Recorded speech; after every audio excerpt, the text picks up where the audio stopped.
Dentro de um estádio de basquete na Líbia, centenas de pessoas se preparavam para assistir a uma partida. Estudantes de diferentes escolas e universidades lotavam as arquibancadas.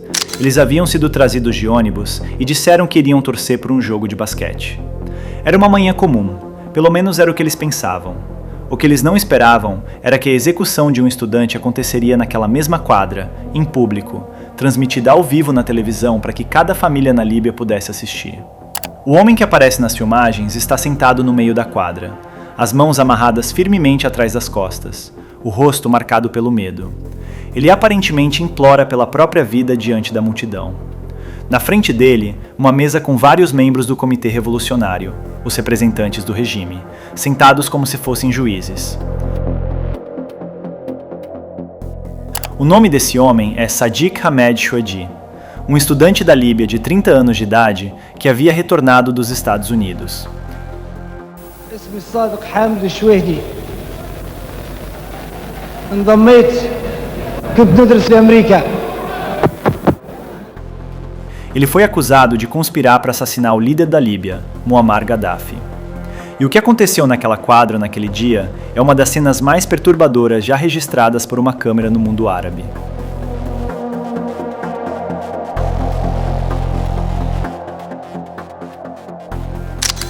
Para que você entenda um pouco melhor o motivo daquela execução, você precisa entender a Líbia daquela época. A Líbia dos anos 80 era um dos países mais controlados do mundo. Muammar Gaddafi havia chegado ao poder em 1969, através de um golpe militar, e nos anos seguintes foi construindo um regime de medo absoluto, que não tolerava nenhuma forma de oposição. Mas foi na década de 80 que o seu poder atingiu o pico. Em 1984, uma tentativa de golpe contra Gaddafi, um ataque armado ao seu complexo militar em Trípoli, conhecido como Bab al-Azizia, abalou profundamente o regime. O ataque falhou, mas o impacto psicológico sobre Gaddafi foi forte. A partir daquele momento, ele se tornou ainda mais paranoico e mais brutal. Gaddafi lançou uma campanha implacável de medo, prisões e execuções públicas. A mensagem era clara: qualquer pessoa que se opusesse à revolução deveria se preparar para morrer. Para executar esse terror, ele criou os chamados Comitês Revolucionários, grupos armados e treinados ideologicamente que funcionavam como os olhos e ouvidos do regime em todo o país. Sua missão era simples: monitorar a população e reportar qualquer pessoa suspeita de se opor ao sistema. Esses comitês tinham controle absoluto sobre universidades, jornais e instituições públicas, e tinham um medo particular de um tipo específico de pessoa: os estudantes líbios que estudavam no exterior. Sadiq Hamed Choueidi era estudante de engenharia elétrica. Havia sido enviado para estudar nos Estados Unidos, uma oportunidade que o governo líbio concedia a jovens talentosos como parte de um programa de bolsas. Mas o regime de Gaddafi mantinha um olho apertado sobre cada um desses estudantes no exterior. A embaixada líbia em Washington funcionava como um braço do serviço de inteligência, monitorando o comportamento, as conversas e as amizades de cada estudante. Qualquer sinal de simpatia por ideias de liberdade, qualquer crítica ao regime, qualquer contato com grupos de oposição era imediatamente reportado a Trípoli. Para Gaddafi, esses jovens representavam uma ameaça real. Eram pessoas que haviam visto de perto como a liberdade de pensamento funcionava no Ocidente, que haviam vivido em sociedades onde era possível criticar o governo sem medo, que poderiam voltar para a Líbia com ideias perigosas. Em início de 1984, Sadiq recebeu uma pressão intensa da embaixada líbia em Washington para retornar ao país. Não era um convite, era uma ordem. Ele voltou. De volta à Líbia, foi chamado várias vezes pela segurança interna. Proibiram-no de deixar o país novamente.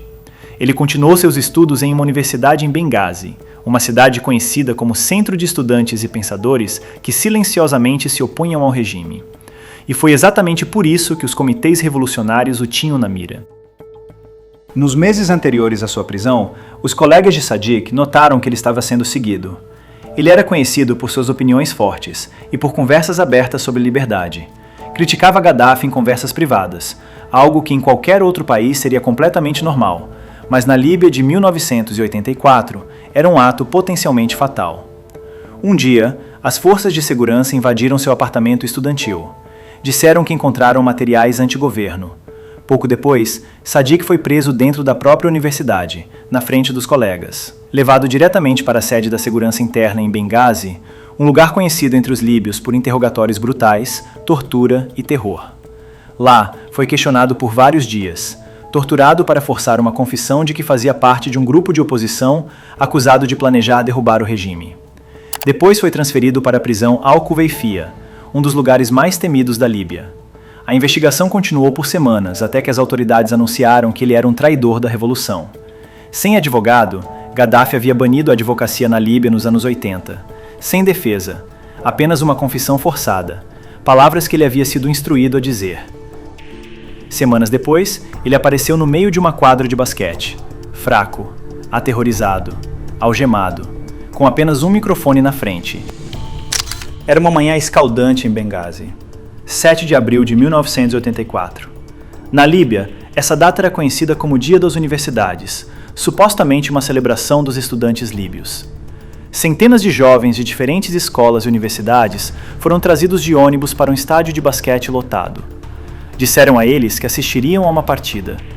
A cerimônia de abertura não foi música, não foi uma apresentação, foi uma execução pública. As câmeras de televisão estavam posicionadas, o sinal estava ao vivo. Cada família na Líbia que tinha um televisor podia ver o que estava acontecendo naquele estádio. Nas imagens, Sadiq está sentado no centro da quadra, o cabelo encaracolado, encharcado de suor, uma barba curta emoldura seu rosto aterrorizado. Está de joelhos, com as mãos amarradas firmemente atrás das costas. Ele parece estar implorando pela vida diante da multidão. Na frente dele, a mesa com os membros do Comitê Revolucionário, sentados como juízes, com um grande cartaz na frente que dizia em letras garrafais: Acusação Popular. Um termo usado para sugerir que era o próprio povo entregando a justiça. Sadiq falou ao microfone. Leu as palavras que havia sido forçado a dizer. Disse que havia se juntado aos cães errantes na América, a expressão que Gaddafi usava para descrever seus opositores.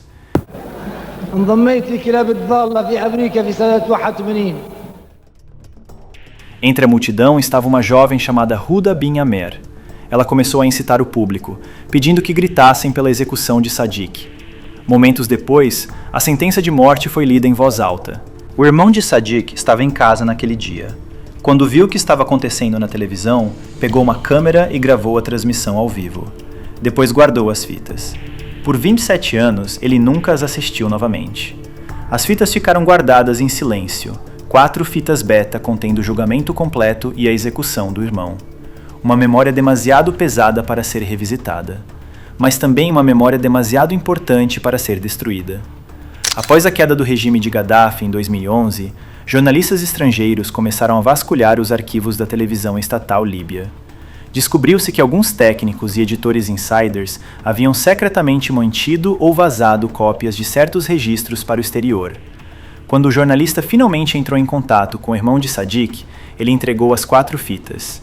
O mundo viu pela primeira vez o que havia acontecido naquele estádio em 1984. E o que as imagens mostraram foi ainda mais perturbador do que qualquer descrição poderia transmitir. O que poucos sabiam era que o dia 7 de abril não havia sido escolhido por acaso. A partir de 1984, cada 7 de abril se tornou uma tradição sombria na Líbia. Todo ano nessa data, estudantes universitários eram publicamente executados diante de milhares de pessoas e transmitidos ao vivo na televisão nacional. Era a forma do regime celebrar a revolução e, ao mesmo tempo, enviar uma mensagem de terror para qualquer pessoa que ousasse pensar diferente. Os estudantes eram o alvo preferido de Gaddafi, porque representavam um futuro, porque tinham acesso a ideias, porque haviam visto o mundo além das fronteiras da Líbia. Sadiq Hamed Choueidi havia estudado nos Estados Unidos. Havia vivido em um país onde a liberdade de expressão era um direito fundamental. Havia visto com os próprios olhos como uma sociedade livre funcionava. E foi por isso que morreu, com 30 anos, no meio de uma quadra de basquete, diante de centenas de estudantes que haviam sido levados até ali, pensando que assistiriam a um jogo. A história de Sadiq não é apenas a história de um homem. É a história de um regime que temia tanto as ideias de liberdade que preferia executar seus próprios jovens em público.